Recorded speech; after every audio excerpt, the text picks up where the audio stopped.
사람들에게 왜 사십니까? 라고 질문하면 대부분 행복하기 위해 산다고 답합니다. 좋은 대학에 들어가거나 돈을 더 벌기 위해 지금의 고통을 감내하는 것도 그 뒤에는 행복이 찾아올 것이라고 믿기 때문인데요. 하지만 원하는 것을 이루기만 하면 정말 행복해질 수 있는 걸까요? 행복하기 위해 사는데도 우리는 왜 여전히 행복하지 못한 걸까요? 이 질문에 대한 해답을 찾아 지난 6년간 한 달에 한 명씩 70명의 명사를 만난 인터뷰어가 있습니다. 그 주인공이 바로 정신과 전문의 김진세 박사인데요.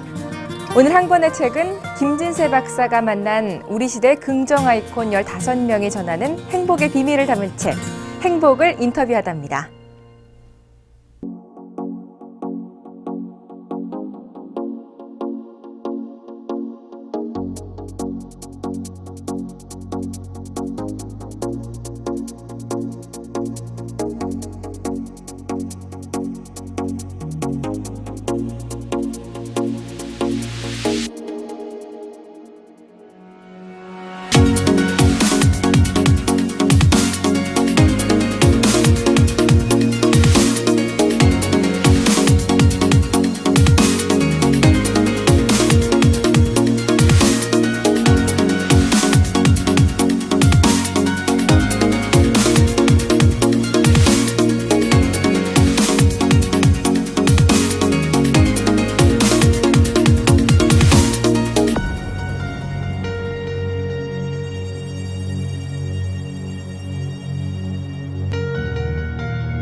김미화 씨는 우리가 알다시피 개그맨으로는 최고죠. 근데 처음 인터뷰를 통해서 이분이 갖고 있는 결핍, 또 그러니까 부친의 부재 이런 모습을 보고서 이분이 이걸 뒤집을 수 있는 힘을 갖고 있는 사람이구나. 그래서 그 힘이 뭔가에 대한 관심이 많아서 그 내용을 이제 이번 책에 실었고요.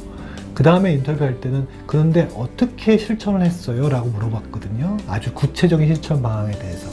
그래서 김미화 씨에 대해서는 그분이 갖고 있는 모습 자체가 긍정 덩어리라고 생각이 들어요. 그 다음에 엄원길 씨는 조금 다른 면에서 제가 긍정의 아이콘을 생각하고 있는데, 누구나 큰 일을 당하면 위축되잖아요. 그래서 그 위축이 심해지면 저희가 전문 용어로 PTSD라고 부르고, 그러니까 포스트 트라우마틱 스트레스 디스오더, 그러니까 외상후 스트레스 장애라고 부르는 병을 앓기가 쉬워요. 그래서 그런 분들은 일상생활을 하는데 굉장히 지장을 많이 받고, 당연히 산에서 큰 조난을 당해서 친구가 죽고 같이 간 사람이 어딜 다치거나 심하게, 그러면 다신 가기 싫은 게 정상이잖아요. 그런데 엄원길 회장님은 계속 가신단 말이죠. 그래서 이게 뭔가가 정신과 의사 사이에도 연구 대상이거든요. 그래서 포스트 트라우마틱 그로스에서 외상후 성장이라고 부르는데, 이분이 갖고 있는 긍정의 힘으로 남들은 두려움 또는 공포가 될 만한 상황을 자기가 다시 극복해 나가고 더 큰 성장을 이룰 수 있는 계기가 되는데, 이게 그분이 갖고 있는 긍정의 힘이거든요. 그래서 긍정의 아이콘이다 하면 모든 분이 다 긍정적이지만 이 두 분이 떠오릅니다.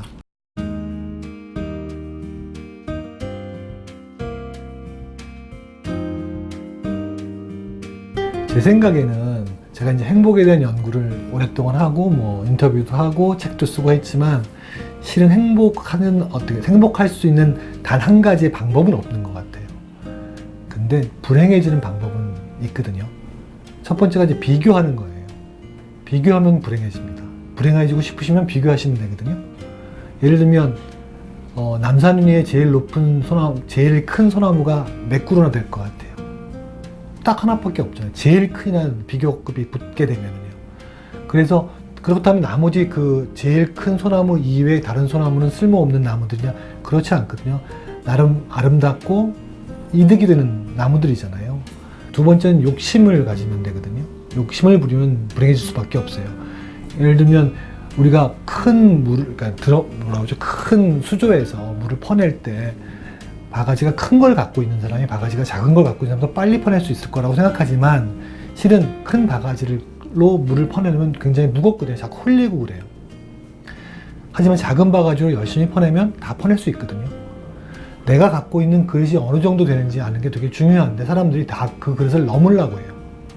세 번째 불행해지기 쉬운 방법은 분노를 갖는 거예요. 미워하고 화를 내는 거.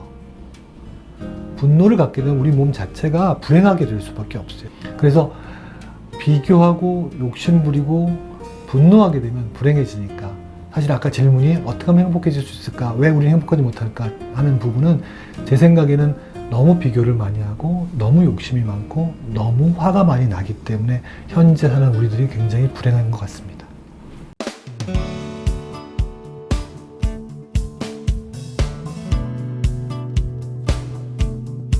우리가 불행에 빠지거나 우울증에 빠지거나 실패를 하거나 했을 때 자기 상황을 빨리 받아들이는 게 중요한데 왜냐하면 근본적으로 심리적으로 그런 불행해지거나 아니면 나한테 불리한 상황을 인정하지 않으려고 하는 마음이 있거든요. 그렇게 안 됐으면 하는 마음. 그러니까 그게 너무 힘들기 때문에 그렇겠죠. 근데 그거를 인정하는 순간부터 인정할 때가 힘들어요. 굉장히 힘들거든요. 근데 그렇게 인정할 때 느끼는 힘든 것이 가장 바닥인 거예요. 그 다음부터는 점점 올라갈 수 있거든요. 첫 번째는 내가 불행하다는 걸 인정하는 게 중요하고요. 두 번째는 너무 빨리 너무 지금 상황을 확 엎으려고 할 노력을 하면 오히려 집착이 돼요. 아, 불행하지 말아야지 하다 보면 불행만 떠오르거든요. 오히려 그걸 받아들이고 아, 지금 나는 불행해. 그러니까 이제 시작해야지 라고 생각하면서 조금 더 발전적인 또는 긍정적인 면을 보려고 노력하는 게 중요하죠. 그리고 불행을 극복하는 법에 대한 책은 행복을 인터뷰하다 뿐만 아니라 굉장히 많이 나와 있어요. 근데 그 책을 100번, 1000번 봐도 아무 소용 없어요. 그 책 중에서 한 가지만이라도 실천할 수 있으면 그게 불행에서 빠져나오는 가장 좋은 방법입니다.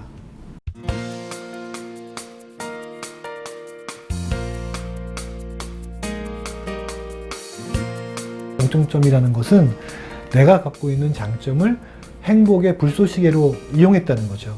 그래서 그것을 점점 자기의 장점을 발전시켜서 행복을 얻어낸 것이지 내가 없는 장점, 남의 장점을 갖고 오거나 아니면 내 약점을 막 고치려고 애를 쓴 건 아니거든요.